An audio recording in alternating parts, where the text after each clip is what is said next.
millions of despairing men, women, and little children, victims of a system that makes men torture and imprison innocent people. You cannot shake hands with a clenched fist. Produced by a nuclear exchange would be carried by wind and water and soil and sea to the far corners of the kingdom of God, the kingdom of heaven.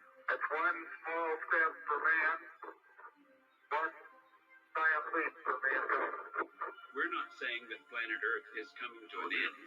We're saying that planet Earth is about to be refurbished, spaded under, and have another chance to serve as a garden for another civilization. Most of the people in here are just your reflections.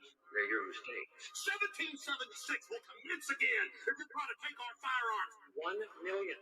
Planet's 8 million species are threatened. You are what you repeatedly do. Therefore, excellence ought to be a habit, not an act. Your lives and the credibility of the United Nations is at stake. I've seen him kill himself. The reason this is such an interesting time is not only because we're on the threshold of the end of this civilization. They're trying to take you out with bullshit. The experience of the past 2 years has proven beyond doubt that no nation can appease the Nazi. To those who can hear me, I say, do not despair. The misery that is now upon us is but the passing of greed, the bitterness of men who fear the way of human progress. The hate of men will pass, and dictators die, and the power they took from the people will return to the people.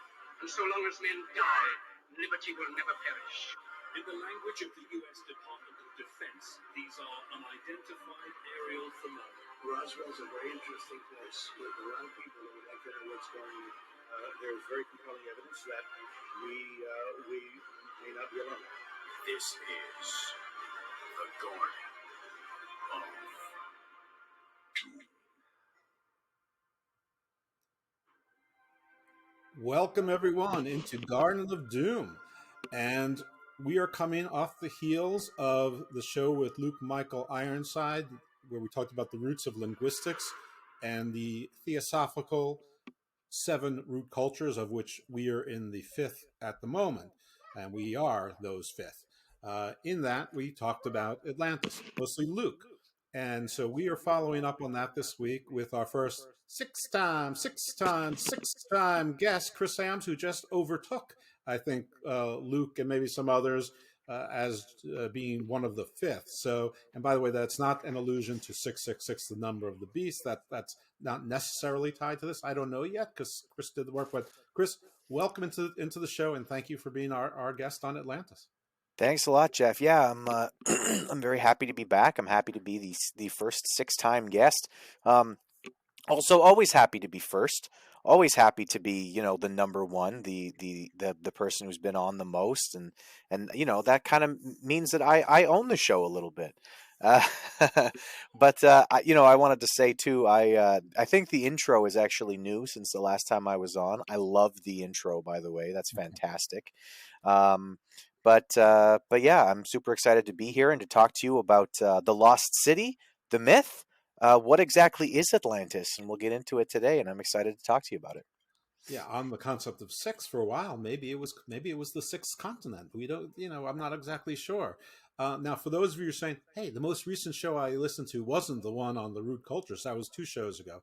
And you, dear listener, you're correct. Because I'm putting Garden Views on a mini hiatus, not because I don't love it and want it. It's because I have over-recorded Garden of Doom, so I need to start dropping some midweek ones. So while it's going to have the same title and the numeration is going to be consistent, it's our weekend shows, which will be following this. Next week, we're going to have a show on Tartaria, which is already recorded, and you don't want to miss it. And we have an Atlantean in the back. Sorry, children. Okay, we've had children, we've had dogs, we've had cats, we've had birds interrupt the show. It's not an issue. I'm just waiting for aliens, and what's closer to an alien than a child? So very little. Exactly. So I believe that probably technically the most recent show you would have heard, because of course every one of you listens to every single show, would have been the Meta Trek show, which was pretty cool. So anyway, with no further ado, Chris, please talk to us a little bit. Introduce us to the continent or the city of Atlantis. Okay, well, this is definitely something that I've thought about quite a bit. So Atlantis is such a huge idea. It's become so culturally relevant, especially in the last 100 years or so. But even before then, it was sort of a consistent question by a lot of high-minded type people. What was Atlantis? Did Atlantis really exist? Is it a myth? Is it an allegory? Is it a real life ancient city? Is it something that's a depiction of a city that once was, that we still know of, that we have the remnants of? Or is it something that truly and utterly sank into the ocean at one point?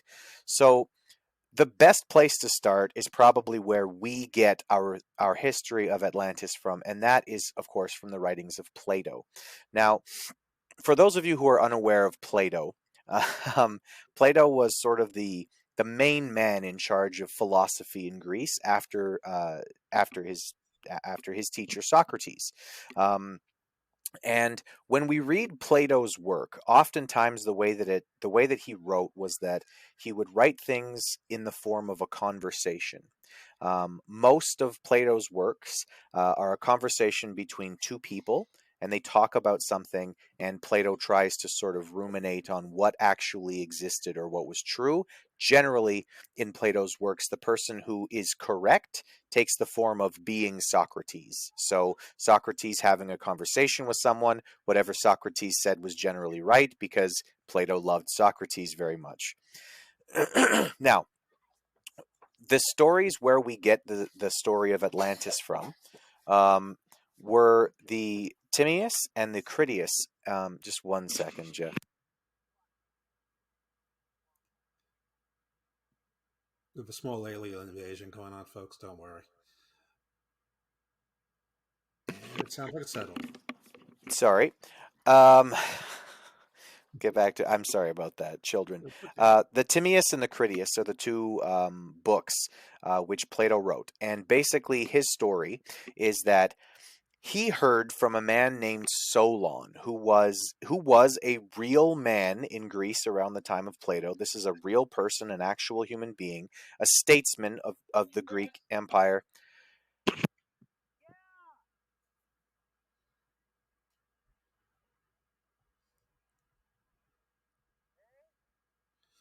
Folks, I'm going to vamp a little bit while he is trying to resolve something at home, because, as you know, my editor isn't around to edit out any pauses, and I want to play the show next week. So bear with us. Here we go. Sorry. Oh my goodness, super unprofessional, and I apologize. Anyway, we're hobbyists. Anyway, Solon, who was a Greek statesman, and he almost unquestionably did actually visit Egypt. As a Greek statesman, he was visiting Egypt on a professional, basically level. And when he returned, he said that the Egyptians told him a story. Now, basically, what the Egyptians said to him was that although Athens was a beautiful city, that they lacked so much information that they didn't even know their own history as well as the Egyptians knew the history of Athens. And so they told them this story. And basically, the idea of the story is that there was this island that resolved, as they said, beyond the Pillars of Hercules, and it was an ancient naval power, and that the proto Athenians essentially fought off an invasion by this Atlantean empire who had come to, take over and rule and with an iron fist, etc. I'm going to quote from the Critias here, and this is basically the Egyptian wise men or philosophers, statesmen speaking to Solon.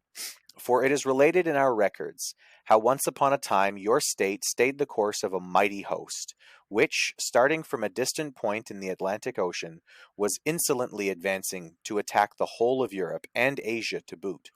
For the ocean there was at that time navigable.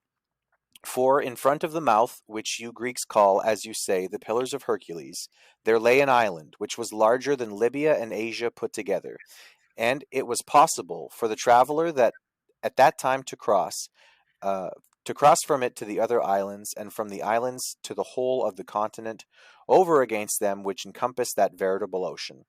For all that which we have here, lying within the mouth of which we speak, is evidently a haven having a narrow entrance, but that yonder is a real ocean, and the land surrounding it may most rightly be called, in the fullest and truest sense, a continent.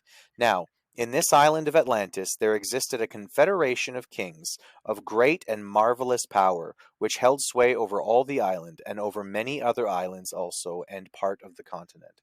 So, basically, we're told that there was this continent beyond the Pillars of Hercules. Now, the Pillars of Hercules, of course, are the Strait of Gibraltar, or that is what we now understand that saying to mean. Again, one of the things that you have to sort of be careful of when you're talking about historical records from many, many years ago, thousands of years ago, is that things that we now understand to have meaning might have different meaning. For instance, I remember being told about that the flood of Noah. For instance, we can talk about that a little bit too, because hey, flood myths and Atlantis, it all kind of mixes together, doesn't it? But for instance, the idea that the rains fell for 40 days and 40 nights, or that Jesus fasted for 40 days and 40 nights. But the term 40 days and 40 nights 3,000 years ago didn't mean an actual length of days. It meant a long time. 40 days and 40 nights was basically their version of saying, it rained a while, or he fasted for a long time. That basically becomes 40 days and 40 nights in the biblical text. So, likewise, we now understand the Pillars of Hercules to be the Strait of Gibraltar, but it might not necessarily have been that, which will come into play later as we talk about where Atlantis may be or may have been. So the story goes that Atlantis, which was this powerful island, had become wicked as a result of basically that the things there were so easy for them, and they were so readily able to dominate everyone around them that that they became wicked, and the sort of Spartan-esque Athenians were able to defeat them and throw them off because they were so Spartan-like and good. And in this, you can sort of see the beginnings of why people might think of Atlantis as an allegory, right? Because you can see that it's this allegory for the pride of nations, and how that can bring you down and can be part of the downfall, etc. Now, the story basically goes that Atlantis sends this naval fleet to attack Europe and Asia and Africa, and to basically take over the world, and that they're stopped mostly by the Athenians. But after they go home, after they return in failure, Zeus basically sees that these people are too dangerous, and he, along with the gods, collapses and floods this island. Now, we have some physical descriptions of the island.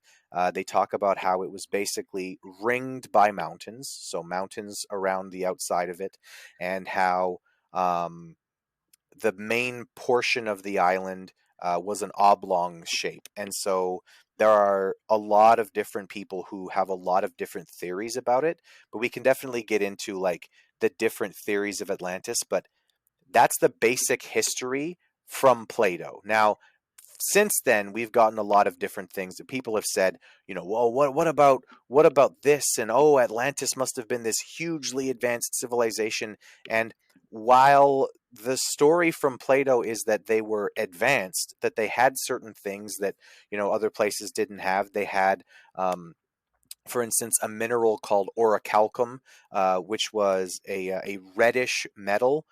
Basically, it was equivalent to gold for the people at the time, but it only existed in Atlantis, or Atlantis was the only place where they mined it, at least. So, a lot of what we may hear about Atlantis doesn't come from the original text from Plato. I mean, I've seen and heard people talk about how they must have had spaceships and blah blah blah, and you're like, there's no There's absolutely no reason to believe in any of that, except for the fact that it's a really cool story and it might be fun to talk about on the Garden of Doom. But in terms of the historical record, there's no reason to believe that anyone at the time believed that that was even possible. So, but that's the basic story of Atlantis. Well, thank you. Yeah, we've touched on Atlantis before on Garden of Doom. Obviously, it's inevitable, but this is actually the first proper show, and I've tried to correct this a couple of times this season. Like we did a Bigfoot show a few weeks back that I called a proper Bigfoot show, and I'm probably going to call this a proper Atlanta show. Which it's just bizarre to me that I'm first getting around to it, but I've sort of been sidetracked by the strangeness of success and in booking, like, sort of like professional guests that I didn't think that I'd get to. And I figured I'd just be interviewing some of my interesting friends for a while, and the show would run its course. But it's not. That's not even close to what's happening. So yeah, we've heard that it was a city that looked like Carthage. We've all seen the Eye of Mauritania, or the Recat structure, in sort of, well, what is now Mauritania, but northwestern Africa, which you can actually see it from space. It looks like a giant, like someone took a Phillips head screwdriver into the earth, and it really looks like a giant quarry, basically. But I believe it's like 25 miles in diameter. So, explain to me who can make that quarry. And science have an explanation for it, but it sounds really weird. But lots of things are really weird. Basically, they think that like an asteroid or something embedded, like made its way into the core of the Earth at some point there, and that's the scar that was left. I don't know how convinced of that I am, but what do I know? There's the myth that that's where hurricanes come from, and they follow the Atlantic route into the Caribbean and so forth and so on. I have heard the story that Atlantis is not in the Atlantic at all. It's actually on the other side of basically Chile and Peru. After below, there's a word Atlan that sort of means like west of the Andes or something like that. And I think in Cusco, I think, or Cuenca. Anyway, one of the old languages there. So yeah, we've heard all that, but you're right. I mean, if you listen to the Plato or pay attention to the Plato story, it's much closer than the like the 13 colonies thrusting off the British Empire than the movie Independence Day, where Yeah. the nations of the world united against much superior forces and thrust them off. Though that would be tons of fun, but it's not like the Vedic Mahabharata and the Vinayas, and even if you want to look into some of the biblical things with like the horn and then the Jericho and tearing down the walls, and the Ark of the Covenant being sort of weaponized, and stuff like that. They seem much more. If you want to look for advanced technology, there's probably more there. But yeah, so I don't know. I'm sort of all over the place, of course, because Atlantis pops up all over the place. It's like become the answer to everything. Like, and if it's not Atlantis, it's the Phoenicians. And if it's not the Phoenicians, it's the Minoans. And if it's not them, it's back to Atlantis. And then, of course, there's the other, favorite mythological nations that sort of come into fad. And Tartaria is one of them. That's like sort of rising again. Hyperborea is actually referenced in one of the Atlantean myths. I'm not exactly sure where that ties in. I've already forgotten, even though I saw it this morning. Don't get old. But yeah, enough monologuing from me. Let's get monologues from the guest.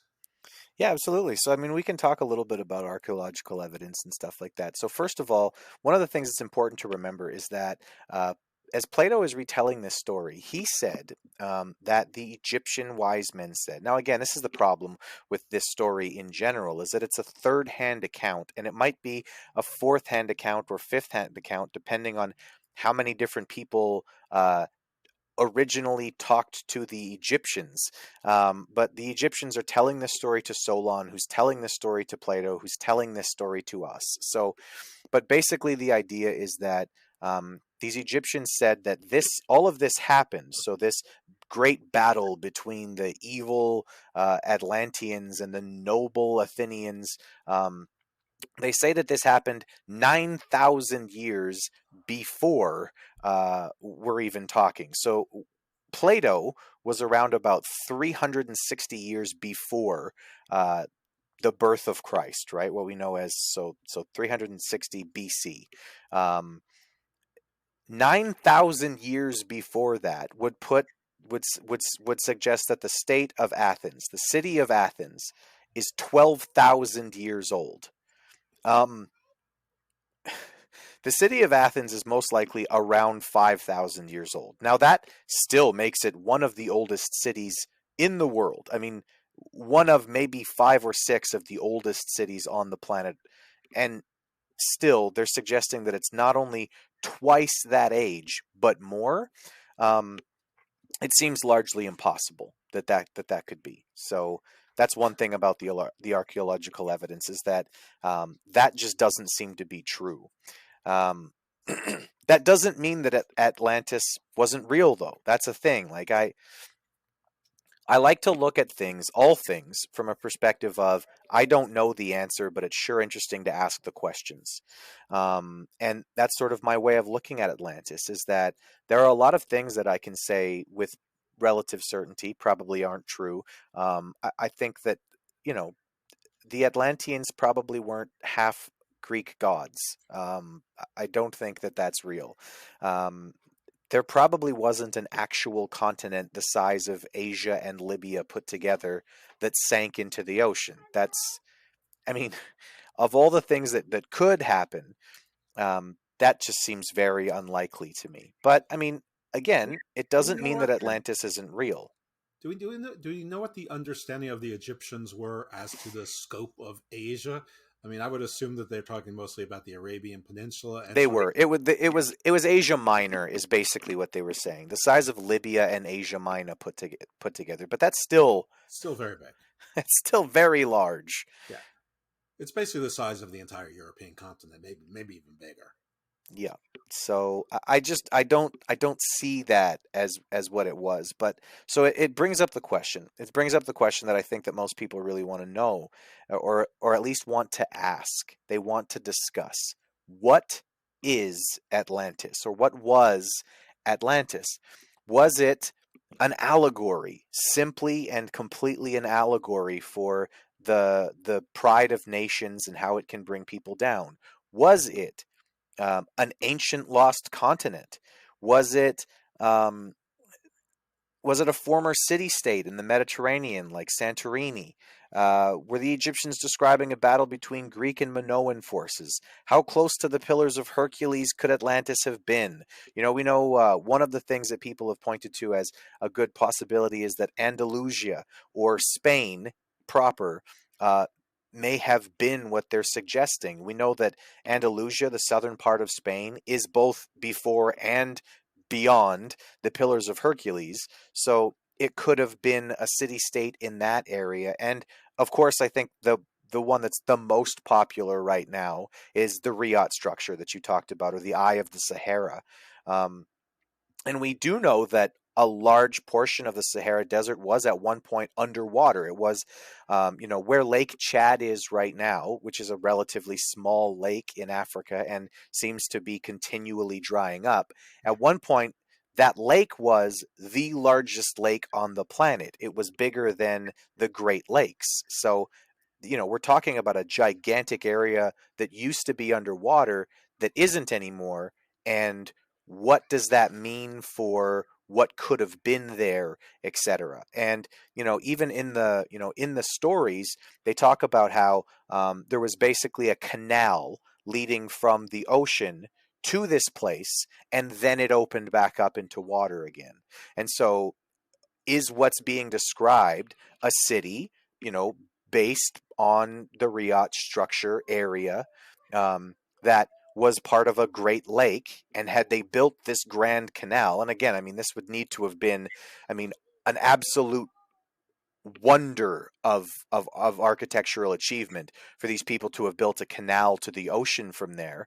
But it's a thing that a lot of people point to, and a lot of people say, well, it's in the right place, or it's in the right area, or it's in the right general this and that, and oh, it mentions that there's mountains to the north, and there's mountains to the north of the Riat structure, and they probably were able to have copper there. The history, it tells of elephants, and there were really elephants in Mauritania, and all of these things are true.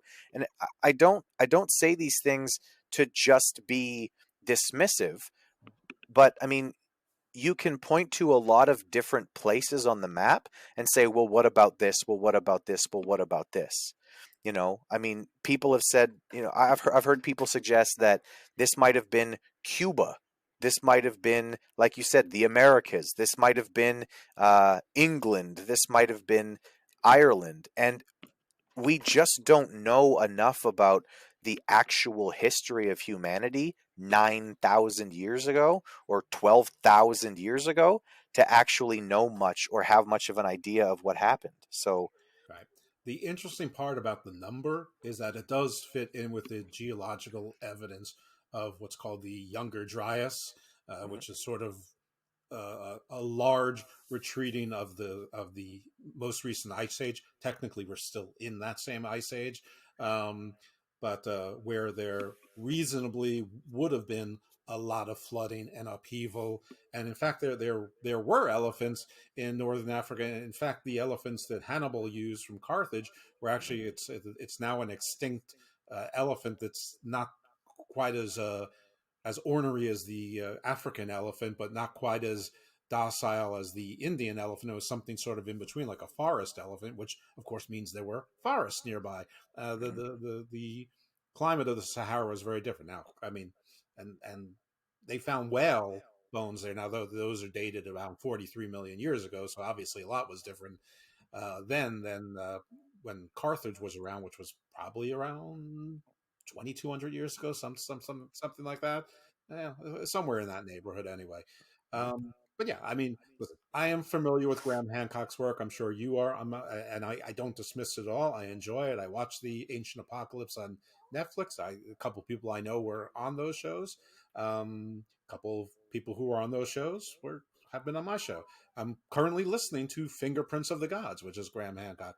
But I've seen the Bimini Road, and I know that they found cities like ruins of a city in the Gulf of Mexico, not too far from New Orleans, and sea levels, ocean levels were generally thought to be about 300 or 400 feet lower, um, even a few thousand years ago, and mhm, a lot of the islands that are around now would have been much larger. It might have been easier to navigate. Um, the myth does state that Atlantis was the it was a conglomerate or a confederation of islands, so it didn't need to be. It could have been more of a country. But I think now everything, anytime you find underground or underwater cities, people often jump to Atlantis. I don't know that they really believe it's Atlantis. I think Atlantis is just a placeholder name for any debris or anything we find underwater, and we're going to find more. I mean, the world's a strange place. But yeah, we had Ralph Ellis on, and he said Atlantis is Santorini, and it was the volcano that erupted, and that was the end of Atlantis. He also credited that with being the tsunami that emptied the Red Sea and wiped out the Egyptian army, or at least deterred them. Um, mhm, so Atlantis becomes sort of the answer for everything. But I definitely agree with you that I don't think it was some sort of space age society. In all of the myths, even the one later on, I think by Timaeus, they were defeated by the Amazonians, which were sort of like not like Wonder Woman, but sort of like Scythian warrior women, sort of in the Caspian Black Sea area, which is a great story. But again, it's a story of them losing a war, not winning, not overpowering. And you're right. It's like more a story, the lesson that we learned from the Roman Empire, and we might be learning right now about the mhm, American you know empire, if you want to call it an empire. Is that when things get too easy, you get decadent, and when you get decadent, you get both lazy and hubris at the same time. I know I do. So uh, mhm. and I am the heartbeat of America, not Chevrolet. So anyway, what say you? Yeah, well, I mean, it's that's just the thing, right? Like that's one of my rules about the things that I'm interested in is that I try not to think I have the answers. I try to have the right questions instead, and I think that that helps me to not only stay grounded, but also to leave my mind open to possibilities. Because I want to be proven wrong if I have a thought about something. I very much enjoy the scientific method of, well, this is kind of what I think might be the case because of what I now is because of what I know at the current moment, right? But if somebody wants to come along and prove me wrong, please do. I would love to. I would love for somebody to come and give me more information on this, so that I can be educated about something that I don't already know. For me, I think that I think that there are levels to how likely the different theories of Atlantis is. The very first, and I think most likely, is that we're talking about. Um, an ancient city, probably not 12,000 years old, by the way, an ancient city state where people may have, where there may have been a civilization of a number of different cities that were all sort of amalgamated in what would have been at the time sort of a very early understanding of a nation. So there might have been a very early understanding of a nation, in an island area that came together, that lost wars, and that then eventually just I don't think they sank into the ocean, but I think that like most other, nations, they eventually floundered, splintered, and became less of what they were. I mean, we could very well be talking about people from Italy. We could be talking about people from Spain. We could be talking about again an early kingdom from North Africa. Um, it might be from a place where the Riot structure is. That might literally have been a city at one point. But um, I think that that's probably the most likely. And I think that the second most likely, is probably not something sinking into the ocean, but it's probably literally just that it's an allegory. I think that that is something that's worth exploring and thinking about if you're going to be serious about Atlantis. Here's what I would say about it. If you're very interested in Atlantis and you want to actually find the answer, don't just dismiss the idea that it could just be an allegorical story. It could just be something that is meant to teach us the lesson of the story and not necessarily be about the actual story. But I also think that there's a very good likelihood that we've talked about sea levels being different, right? And we know that at one point, while human beings were alive, the space between the British Isles and mainland Europe was land. So there may have been settlements, there may have been cities, there may have been an early empire in a place like that. Um, there's also a suggestion that the Mediterranean Sea was at one point the Mediterranean plain with a number of lakes in between, a number of small seas in that area. So it could be a situation where people are recounting something that is that old. Again, this is one of the reasons why I really think that one of the saddest moments in human history is the burning of the library at Alexandria. I think that there was probably histories in that building that go back way further than we can have any understanding of, because you know I like to think of it this way. Egypt is ancient, right? But Egypt has been ancient for a very, very long time. Even when we consider, we're talking about Solon 300 years before the death of or the birth of Christ, being in Egypt, and we think of that as ancient Egypt. But the people in Egypt at that point already would have seen their civilization as being thousands and thousands and thousands of years old. So, what kind of histories existed? Um, you know, in that building really is one of the true, I think, tragedies of human history, is that For we sure. don't know. Let's give that a little perspective, because if you take the conventional thinking of when the Great Pyramids, the three pyramids of Giza, were built, that was about 2,000 years before the time frame you're talking about. And some people put that at a much earlier age. I don't know. Let's just go with the conventional for now. That's still 2,000 years. before they were built, which means that somebody had to come up with the idea to build them, and they also build many other structures that I probably took generations to build.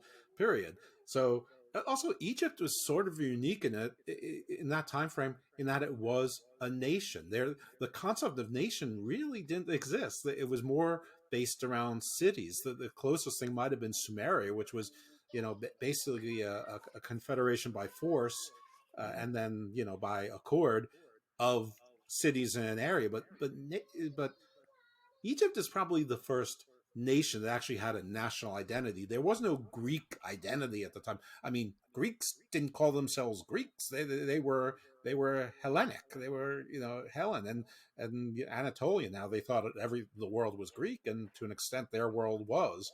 Um, but it's really very interesting. But there's so much with Atlantis. I mean, first of all, I don't know if you know what the tie to Hyperborea is, but if you do, that'd be swell. I don't. That's something that I'm not really aware of, to be honest with you. I will say one thing that I think that we might want to cover, though, if we're talking about Atlantis, is so at one point, a very long time ago, it would have been considered just silly to even think that Atlantis was possible, right? A few hundred years ago, it was just considered sort of this silly thing. Okay, girls. All right. Stop. All right. But so a very long time ago, it would have just been considered silly to even think that Atlantis could have been real. And this, basically the reason why we no longer think that is because at the same time that it was considered just silly to think Atlantis would be real, it would have been just silly to think that Troy was an actual city. Right. And we know that basically an amateur, a German amateur who had no historical background in digging things up and finding things, basically read from the stories of where Troy was, which at the time was considered a myth. It was considered to be not a real place. Haha, you silly German, you're going to go waste your time in the desert. And he went and he basically found where the city of Troy was. And it's been since basically proven that this story of this city is true. Now, we don't know if there were walls that were 40 feet high or there was ever a Trojan horse, etc. But we know that the city actually existed. And so because of that, the search for Atlantis definitely exploded around 100 years ago because this city was basically uncovered. And then people went, wait, if that's true, then what about Atlantis? Right. And as you said, we know for a fact, we know that there are a number of cities around the world that have sunk, that have gone underwater. You can look at, like I've said before, the city of Dunwich, right? At the time, it was about the same size as the city of London. It was the same importance. It was a huge hub for the British Isles. It was a great place, and 98% of the city basically fell into the ocean, in the 1200s. So we've literally seen these things happen in the history of our world that we have written history of, never mind whatever may have been in the Library of Alexandria. Well, St. Petersburg, it took them 4 buildings to have it stick up without keep falling into the Baltic. But but that's maybe a different story. It's very Monty Python in that story. I think the Hyperborean connection is that I think the Atlanteans were descendants of the Hyperboreans, which would also be a little bit strange if you buy into that they lost the war to the Amazonians, because Hyperborea is, I believe, sort of a Scythian city, but I'm not sure if it's not much further north. I've got to look into that a little bit more, or by me looking into it means I need to find someone. It's also, as you pointed out, it's probably wise to at least consider that it's allegory. Much of Plato's writing was allegory. Much literature is allegory, so it's completely consistent with Platonic writing for it to be allegorical. So it's hard to ignore that. Now, there's a lot of figures, really, I should say, associated with Atlantis.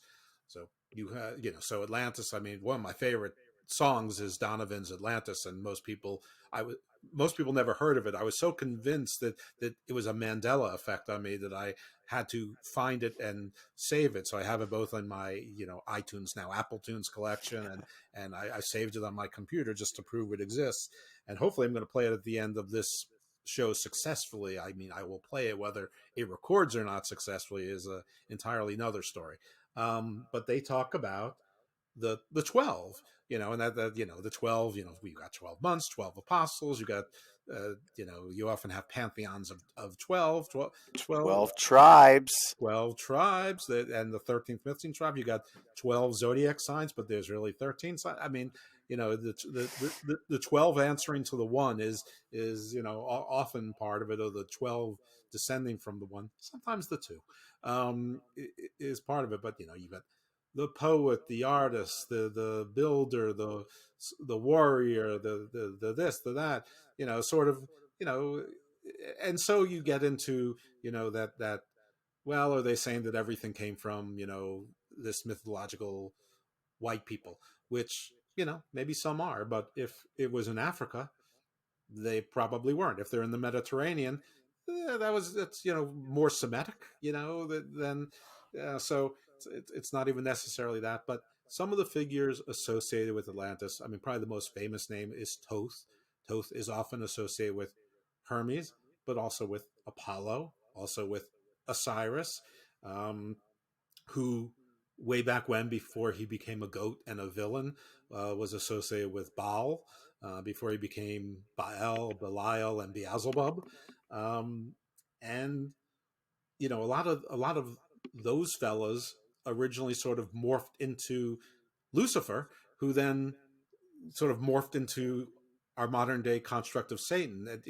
It's never mentioned anywhere in any scripture that I'm aware of that Lucifer and Satan are one and the same. In fact, I think the only gospels that mention both of them at the same time mention them as two of the seven princes of hell, which indicates not only are they not one and the same, but that they answer to somebody else. If they're just princes, they're not a king, which is, if you're a believer in that, I mean, I'd look into that a little bit more, because maybe you're looking for the wrong villain. But there is that quote, and this is sort of getting off subject, that "O ye morning star, how you have fallen." But I mean, that was actually a comparison to how bright Lucifer was, to how badly the king of Babylon had fallen. And Babylon, in that case, probably wasn't metaphor. Probably was Babylon was actual Babylon. Yeah. Babylon was the enemy to the east, and Rome was pretty much the enemy to the west. I mean, so when they were talking about bad people, they were probably talking about the two empires that sort of sandwiched this area that weren't always exactly friendly.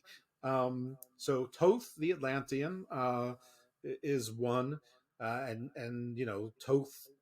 I did go through that sort of diatribe or monologue just sort of to indicate that the Thoth, to some, will equate to a devil figure, while others equates to sort of like a luminary, a teacher. But that sort of Atlantis is like these mythological teachers, like Enki was the teacher, like Apollo was the teacher, like in the Masonic lore, that Cain was the teacher, and he got a bad name because he was teaching. There's so many myths where Prometheus gave humans knowledge that they weren't supposed to have. We have a lot of stories where gods, who didn't really seem like they were all powerful gods, were angry that humans got too far, that they built the Tower of Babel, or Babel rather.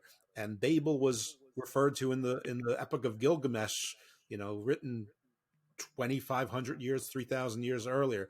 There's a story in South America of people's building a tower and losing language as well, because the gods were angry that the humans, that nothing would stop them. So these are archetypes. Where they come from, I don't know. Whether it's tied to Atlantis, I don't know. But these are all interesting tie-ins, and as Chris said, you can ask the questions. Probably won't get the answers in our lifetime, but it's fun to talk about. At least it's for me, and hopefully it's fun to listen to.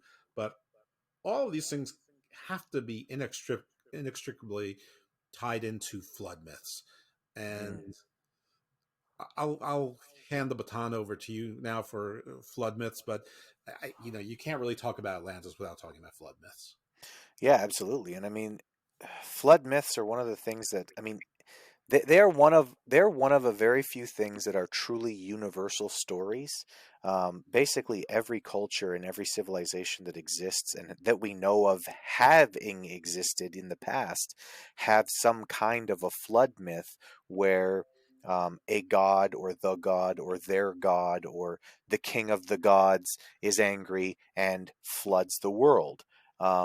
You know, these are the kinds of things that we basically see, like I said, from essentially every single culture, from the Aztecs to the Sumerians to the uh, the Carthaginians, the Greeks. You know, we obviously get like the most famous one being from the biblical story of Noah, right? And it it makes me wonder a number of things. So first of all, it makes me wonder, again, like how many Atlantises are there out there that we may find, right? That might not be Atlantis, but might be some kind of a lost civilization that is now currently under the ocean waves, right?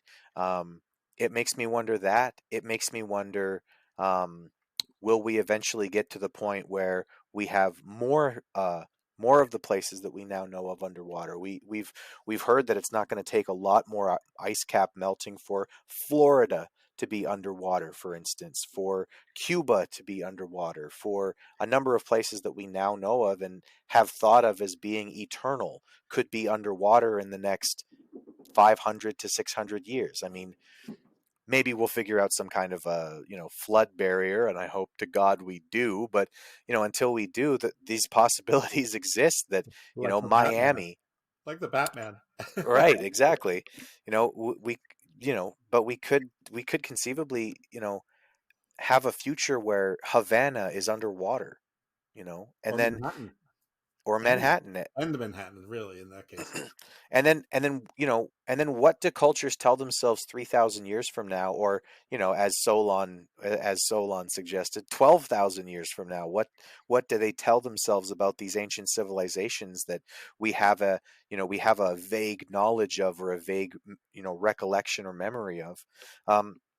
And the last thing that I sort of the last great question that I think I have when I hear about these kinds of things in the flood myths, the different places that are now underwater that weren't then, and we know that for sure. We know that the British Isles were once a physical part of mainland Europe. That there was no ocean between the British Isles and Europe at one point. What it makes me wonder is, what does that do to the narrative that all of the change in climate that we are now seeing is man-made and from you know uh, carbon footprint that we put out? And I'm not suggesting an answer. I'm just saying it brings up a very interesting question for me of just exactly how long have we lived with climate change?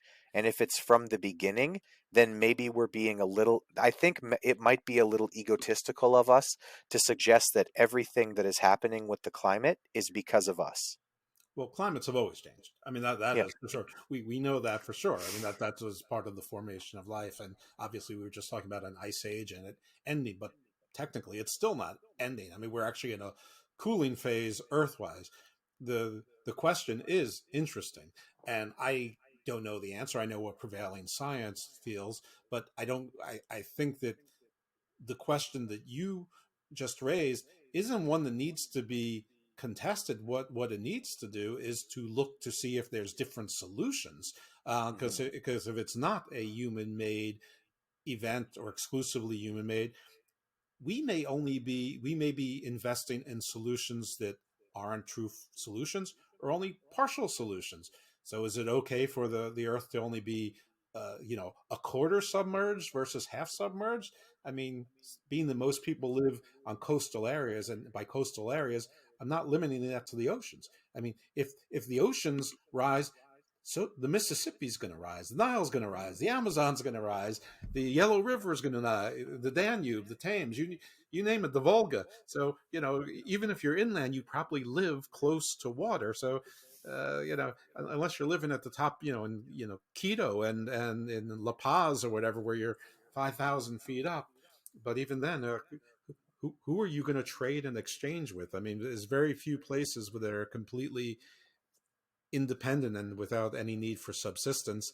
That has all the things for life. So it is Well, and very that's one of the things about the flood myths, right, Jeff? Is that like the flood myths always they always basically precede um, this idea that the world is irrevocably changed afterwards, yeah. right? The flood myth, for instance, in the biblical story, basically is that the world was wicked and that there were already these major cities and civilizations and everything, but then the flood happened, and then afterwards humanity essentially had to rebuild. They had to start over, right? And that's exactly like I think that that is the right question to ask of like, okay, like the climate is changing regardless. It doesn't matter if we're here or not, the climate's going to change. I mean, we know this because we can look back at the historical record and we can see that we've had 12 to 16 ice ages on this planet. So, I mean, it's happened before where things get cold, they get warm, they get cold, they get warm, they get cold, and they get warm. There seems to be this cyclical nature to the planet Earth that goes a lot further beyond our seasons, right? That we're aware of or that we know of regularly. But again, like I point to the fact that they used to grow wine in Great Britain and they can't anymore, right? So things change, things move in a way that we can't be entirely, held accountable for. But because we know things are changing and because we know things are warming, we have to start asking ourselves the question, like you said, what is the actual solution? How can we actually stop this potential collapse of our society? And that's something that I think that we ought to be looking at. But again, it raises the question of like these people who have this idea that we're to blame and it's all us. It's like, well, the history of the planet would suggest that that's not true. Well, it That was climate buffalo parts. changes. Remember, it was buffalo gas. There was, Yeah. basically undulates. Hundreds of millions of undulates. All, you know, what's the proper word for a more polite word for a toot? I don't know. I've already said fart, so you know what it is. So listen, again, I don't pretend to have the Gaseous answer. excretions. Yeah, But yeah, I mean, and that's the thing about that. That's one of the things about the idea of the end of the megafauna world. creates mega exhausts. Well, and it's the idea of like the end of the world, right? Because that's basically like what Atlantis. If Atlantis is an allegory, it's an allegory for the pride of nations leading to disaster, Yeah, right? yeah. And we could use that as an allegory for our current Western society, right? We're Mhm. so, we have become so weak because we've become so well off that we're well on our way to collapse. And it might be just the same as Atlantis in that, if all of the cities on the coasts are underwater, then our civilization is essentially, we will have to restart. It'll have to basically rebuild from a different level. We won't have to go back to square one, but we might be back a few steps, which will be hard. Like that'll be really hard for us as a civilization. But yeah, I love Atlantis. Whether it's an actual city that we eventually find and it's got the perfect concentric circles and we know exactly where everything was, and there's the archaeologists go there and they prove without a doubt this city really was Atlantis, or if it really is just an allegory for the pride of nations. I love Atlantis. I think it's such an interesting thing to look into, and yeah, I just think that anybody can look into it. Anybody can find out more and more and more. You can pick your favorites. Where do you think Atlantis was? Is it Andalusia? Is it Mauritania? Is it one of the islands in the Mediterranean? Was there actually some grand island, some sixth continent out in the middle of the Atlantic Ocean that's now underwater? You can find your own favorites to it, but at the end of the day, it works very, very well as an allegory for the pride of nations and Right. the kind of things that can happen when a people get so above their station that they believe they're invincible.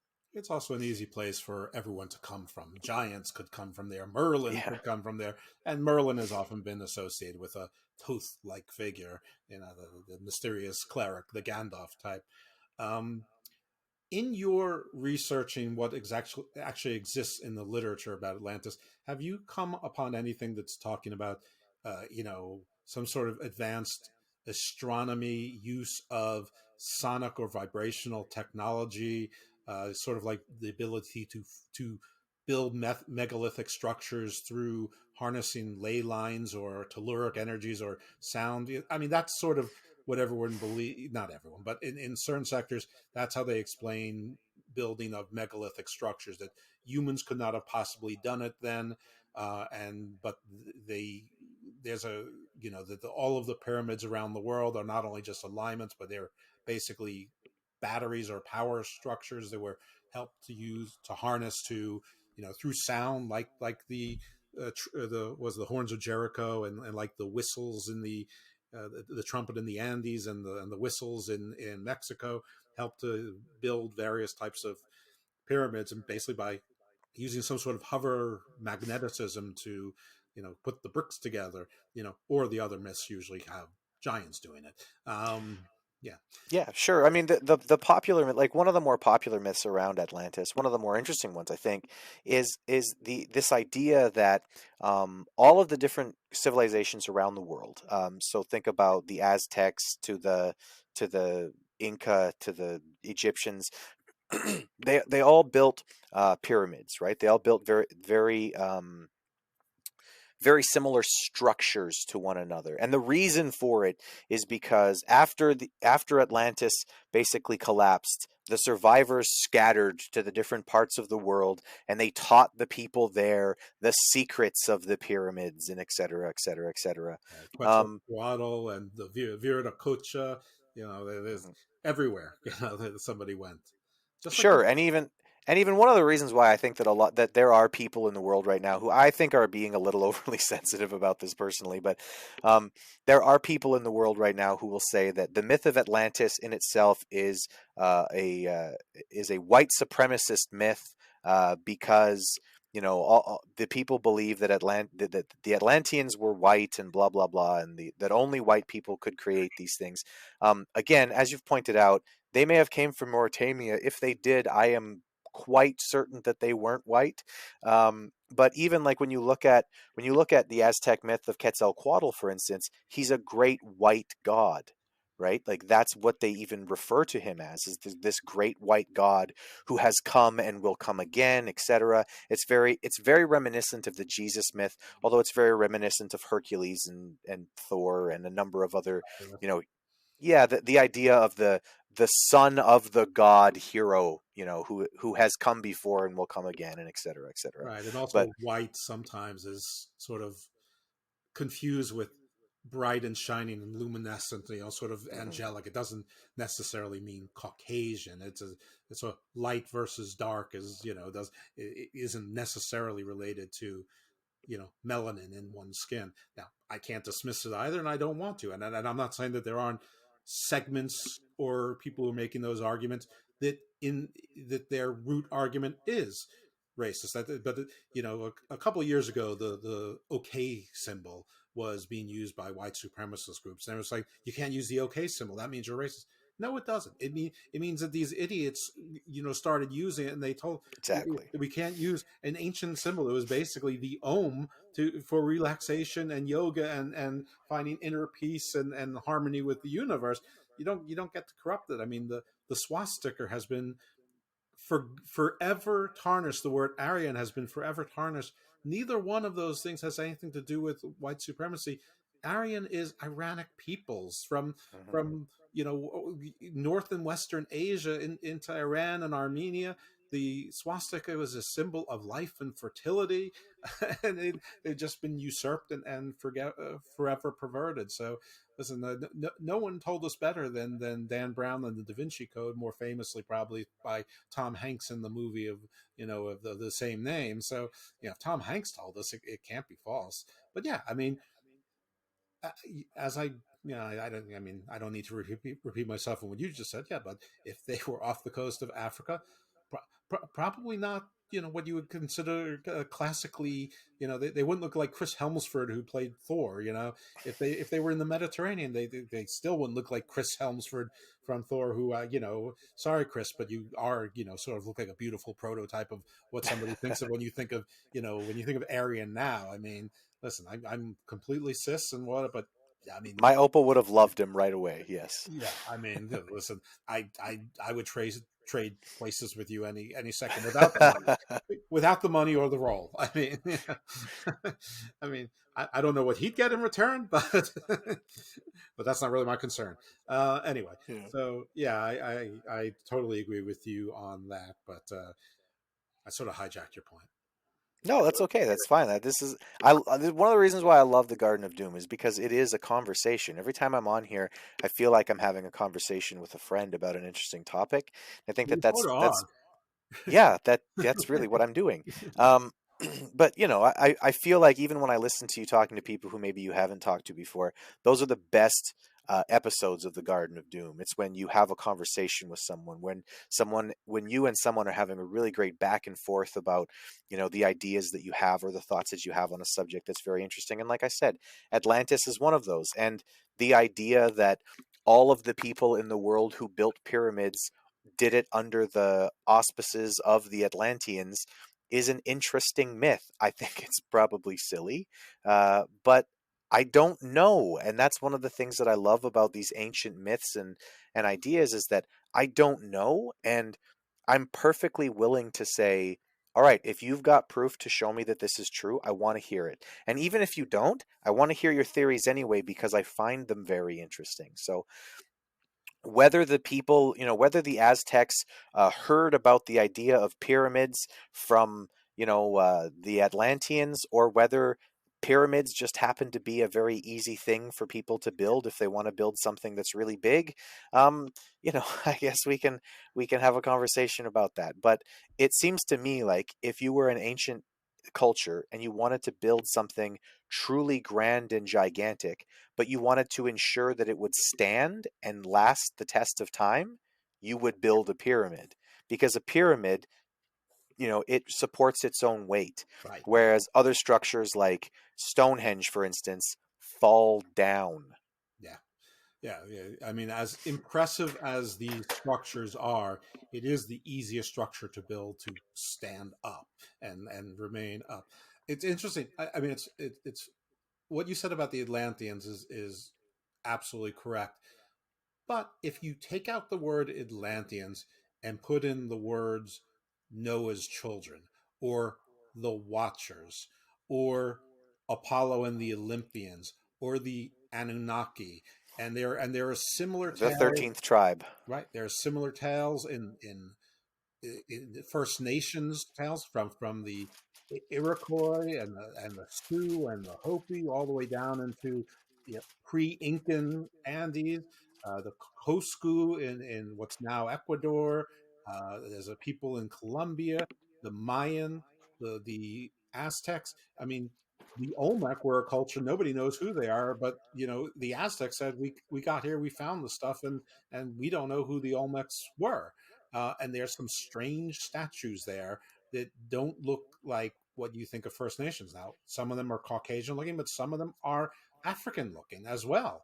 Polynesians, even. Yeah, and so there is sort of this recurring story of sort of like governorships or viceroyships, if you think it's more military, where you have the one L, and L has sort of his governors, which aren't always him. Sometimes they're she's. You have Athena, Isis, Inanna, Ishtar, um, you know, and it's often some not the first generation of deities that are doing this. It's usually some third or fourth generation of deity, or demigod, part divine entity that's doing this. Even at the time of the when the Bible was written, I mean, sure, we all know Noah, but the people who wrote the Bible were very aware of Deucalion, who was Prometheus' son in, I think, the Bronze Age of Greece, where um, Zeus was disfavored with the corruption of man, and then Prometheus' son, who Prometheus was a Titan that sided with Zeus, but then famously sort of brought fire to the humans and other knowledge, and then was chained to a mountain where a eagle or something like ate his liver every single day. But still, Zeus would ask him for advice, and he would give him good advice. I mean, very strange codependency there. Um, but and even before in the Epic of Gilgamesh, I can never remember the name of the guy Gilgamesh was seeking, who was a king of that area, which we call Sumeria now, thousands of years before, which might be since the Epic of Gilgamesh was written about 5 or 6 thousand years ago, thousands of years before may well have been 11,500 years ago, but it's like Ishpaneshath something. I mean, I'm just throwing syllables around now. Something ridiculous, right? Or fabulous. But there and there's similar. There's a flood myth with an ark. I think more than one in both what we call Central America and in South America. At least one. And Africa has them as well. They have demigod. So this is either there's something to it, whether it's divine, alien, you know, ancient race lost to time, just in memory, or just some sort of archetype to how people cope, just sort of, universally in our human consciousness, or if it's something that happened, say, 150,000 years ago in the Serengeti or something, and through expansion, the root story went everywhere. I don't know. I don't know the answer to that, and I would love to find out the answer. I probably won't, but that's what got me into Garden of Doom was literally the first few pages of Genesis, how they made zero sense to me. And everyone who told me what the Nephilim were, it didn't really seem to fit in with the wording of it. The words it said, there are all these grotesque giants that they were a disgrace to God, and that's what led to the flood. Well, I'm pretty sure the God was mad at the humans, but it also described them as the heroes of renown and the great men of old, which comes straight from the Golden Age or the Greek Age of Heroes, I believe. And the heroes of old and the great men of renown don't seem like they're all grotesque giants to me. But it also said that there were giants before this time and after, and both these things were before the flood. So before this time seemed like it was talking about a time before the the sons of God, the angels, took the daughters of Adam. So anyone who's listened to this show for a long time sort of knows this origin story. But if you're a new listener, and there's a lot of you out there, that's sort of what put me on this quest. That and some false belief that the Land of the Lost TV show from the 1970s was a lot deeper than it was.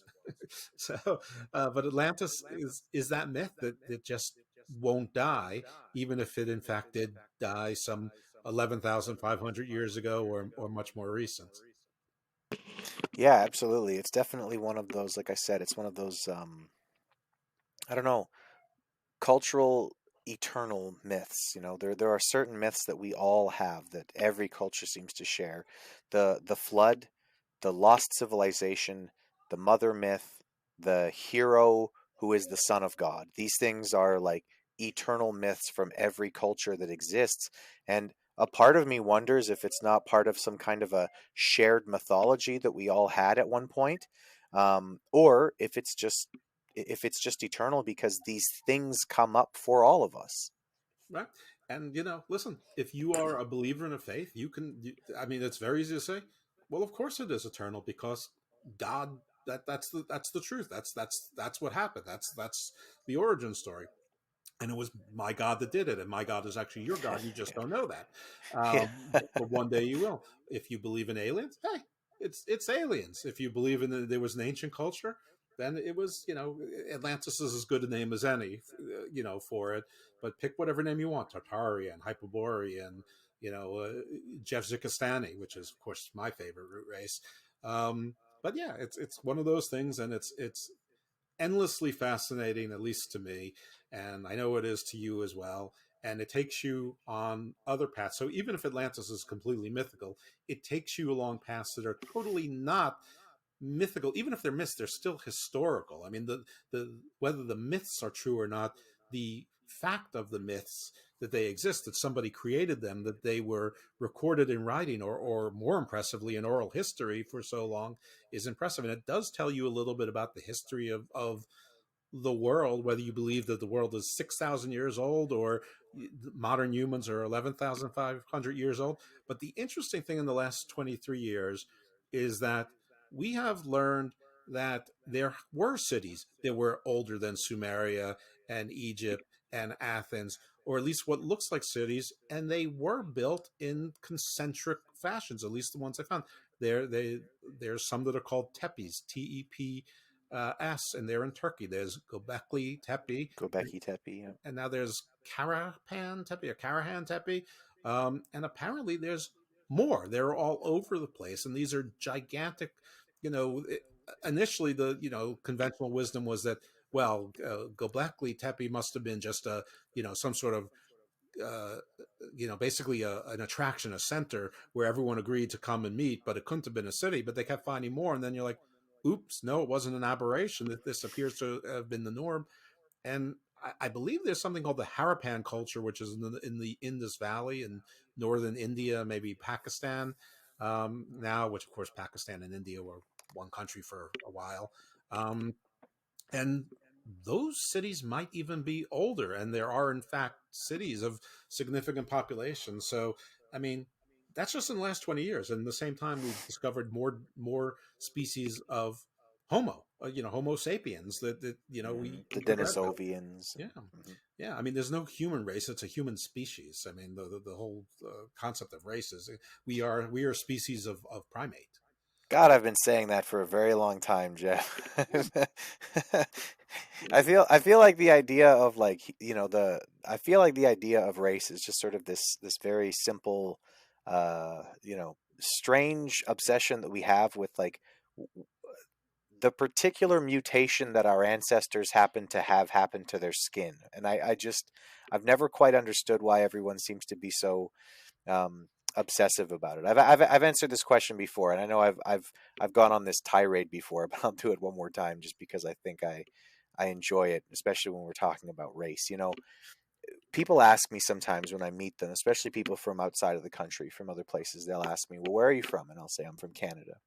And most people will say, a lot of people will say, okay, that's good. And they'll just take me as a Canadian, and they'll just file me under their brain where they have Canadians that they know, right? It's me and Jim Carrey, right?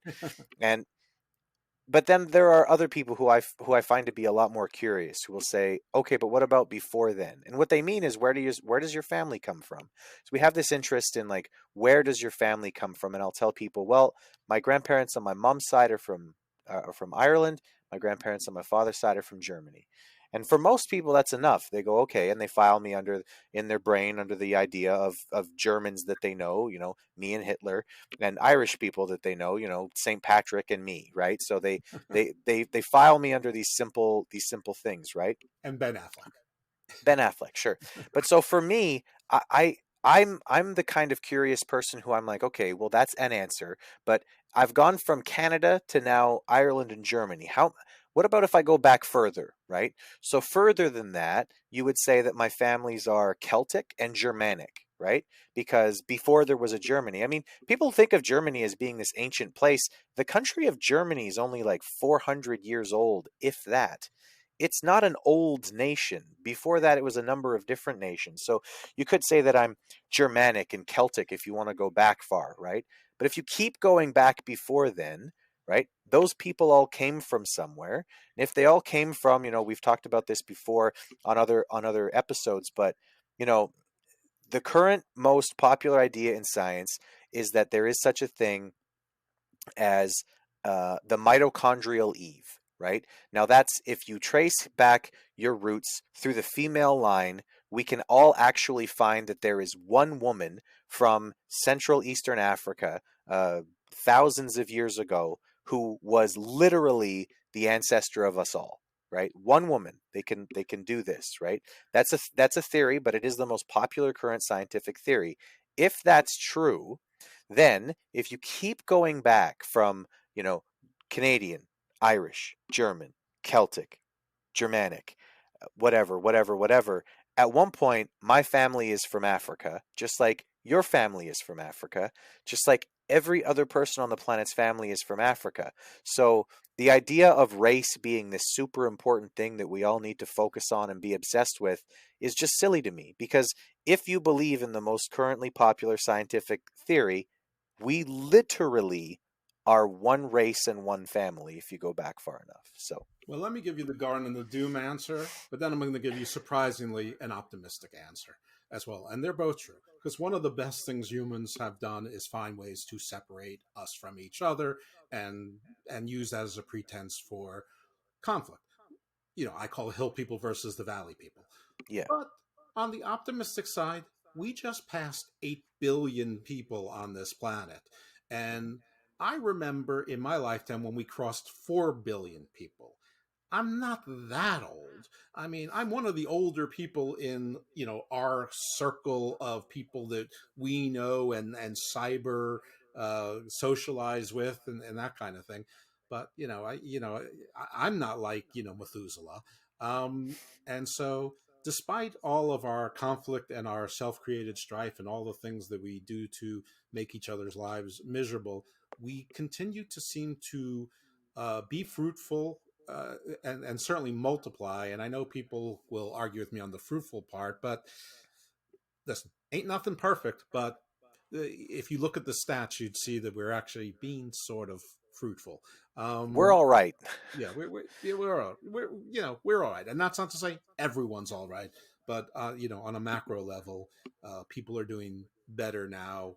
I don't mean today. I mean generally in the 21st century than we were 200 years ago, 2,000 years ago, things like that. I mean, yes, certain things go backwards and forwards, and I'm not going to solve that here in the Garden of Doom. I mean, the Garden of Doom, my job is not to do that. My job is to bring you the doom. So take that little bit of optimism, if you will, and I don't know, shove it where the bison, exhaust comes from. Chris, tell them where they can find you. Well, you can find me on Twitter. I'm at Chris Ambs1. You can hear me talk about mostly pro wrestling, politics, and just kind of whatever comes to my mind at a certain moment.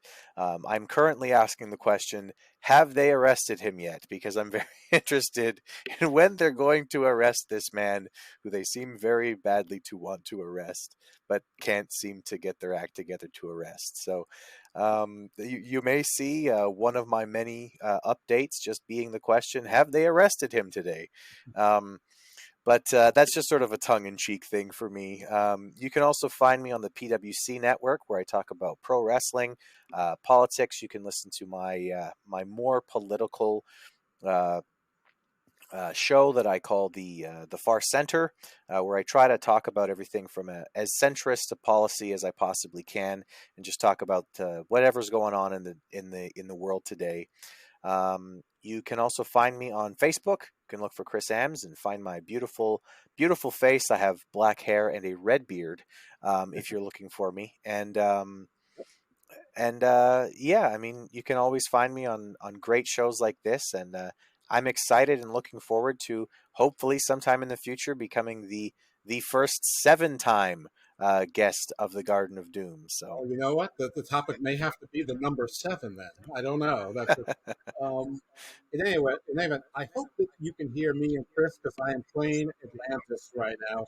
So my experience with playing YouTube from the computer and it being recording is that as loud as it sounds to me, it will not come out at all on this recording. But I'm sure this time it'll be the exact opposite. Anyway, you know where to find me. You can find me at Icarus Fell ND, Garden Doom, Garden PWC, Hamrod Hangover. Please like, subscribe, download, share, give 5 stars and a rating. Enjoy the song. Thank you, Chris. Your 6th time Blaze on its way.